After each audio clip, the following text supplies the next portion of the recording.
Hello, YouTube. It's me, John Avenger, once again, and welcome back to Movies A to Z month. This time, we're getting to the second letter of the American alphabet, and that's the letter B. Yes, I'm finally reviewing the 2018, not summer blockbuster, but winter blockbuster that came out in December. It was a big hit, well, with critics compared to the other films, and that is Bumblebee, yes, the letter B. This is a spin-off to the Transformers franchise, the first solo film with Bumblebee, and he finally can talk in this movie. That's a huge plus over the Michael Bay movies mostly. And yeah, this is a fresh start. There's no mention of Shia LaBeouf. There's no Mark Wahlberg. There's no freaking British robots or uh, 3,000 subplots with the military. The military's in this movie, but we'll get to that. Basically, the synopsis is, let me see, read the back. Cybertron has fallen. When Optimus Prime sends Bumblebee to defend Earth, his journey to become a hero begins. Charlie Watson, Haley Steinfeld, she's great in this. A teenager trying to find her place in the world discovers and repairs the battle-scarred robot who is disguised as a Volkswagen Beetle. As the Decepticons hunt down the surviving Autobots, no, Megatron's not in this one. It's two different Decepticons with the help of a secret agency led by Agent Burns, John Cena. I'll get to him. Bumblebee and Charlie team up to protect the world in an action packed adventure that's fun for the whole family. Yeah, compared to the other Transformers movies, it is. Now, I do have my issues with this movie. I think because, it's shorter than the other films, which is a huge plus, because Age of Extinction and The Last Night were way too freaking long. Even Revenge of the Fallen and Dark of the Moon. But there's a lot of things that are kind of rushed in this movie because the climax doesn't feel as epic as it wants to. And I wish Haley Steinfeld did more in the movie. Like, she's in it a lot, but she doesn't really do any action scenes. I know she's not an action star. She's not uh freaking Scarlett Johansson. She's not Cynthia Rothrock. She's not that's what 80s reference. She's not other actresses that have done action movies. But yeah, she could have done more. Like I said, also John Cena's not in the film that much. I was expecting him to be in this movie a lot more than like 15 minutes, but he's barely in the movie.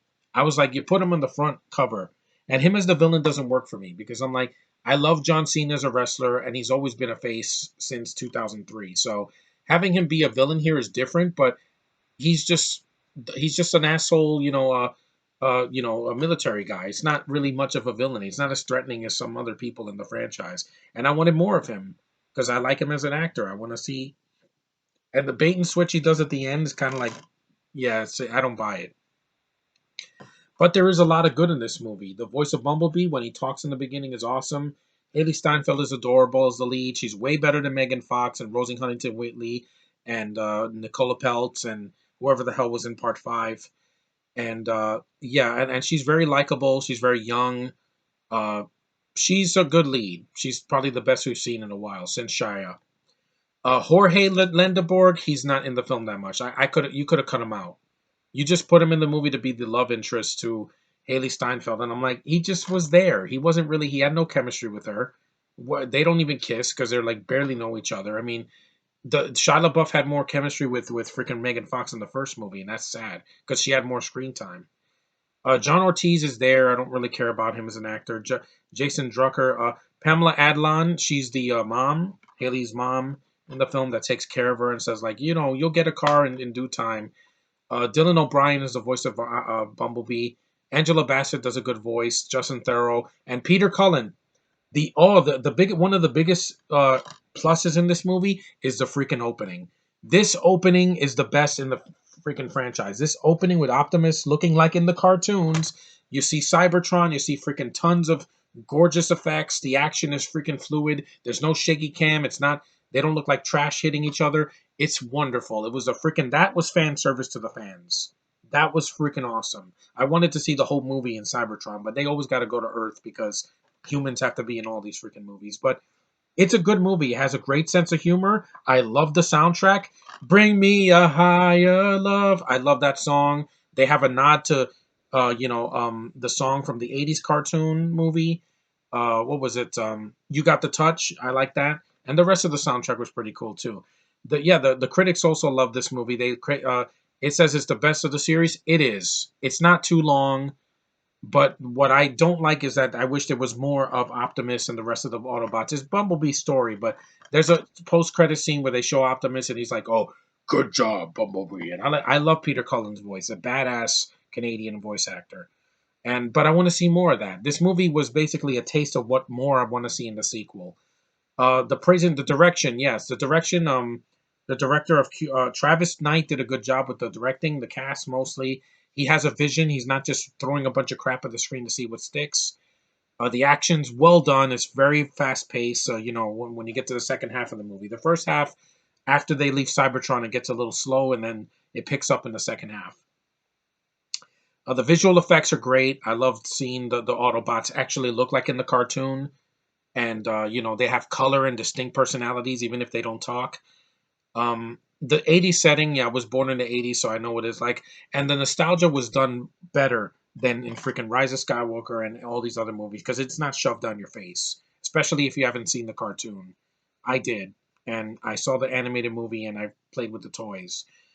Yeah, there's other people in the movie too. You have Len Caro as Uncle Hank, the owner of the junkyard who gives Bumblebee to her. Gracie Zieni is in the movie as a bully, but she's in one scene. You don't see her again. She's a gorgeous blonde from Super Ninjas. Yeah, she's not in it that much. Ricardo Hoyos is in it as well. He was in Degrassi. There's a bunch of people. There are cliches in the movie, but I can overlook them because the movie did a lot of stuff right, especially after two painfully boring freaking uneventful Michael Bay movies. Yeah, Angela Bassett is Shatter. She's the one of the Decepticons, and Justin Theroux's Dropkick. They're the two robots that are looking for Bumblebee on Earth. So they do a good job with the voice acting. It's really well done. You have also David Sobolov as Blitzwing, a Decepticon who transforms into a red, white, and McDonnell Douglas F4 Phantom 2. That's the one that damages his Bumblebee's voice box in the beginning.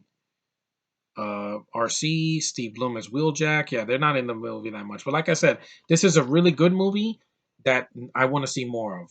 Like this. Not a 3 hour movie where there's like padding and 20 subplots and stupid jokes. Like the jokes here were fun. And it made me smile. It wasn't like, oh my god, this is so cringe. Yeah, the synopsis is Bumblebee proves it's possible to bring fun and a sense of wonder back to the bloated blockbuster franchise, and it sets up its own slate of sequels in the bargain. Yeah, I agree with that. But there were, like I said, there were some problems. There was a critic that compared it to the Iron Giant. Not really. The Iron Giant can talk. Lack of originality. It's a freaking spin-off on one of the biggest franchises of the 2000s and the early 2010s. It was never going to be high art. I knew what I was getting into.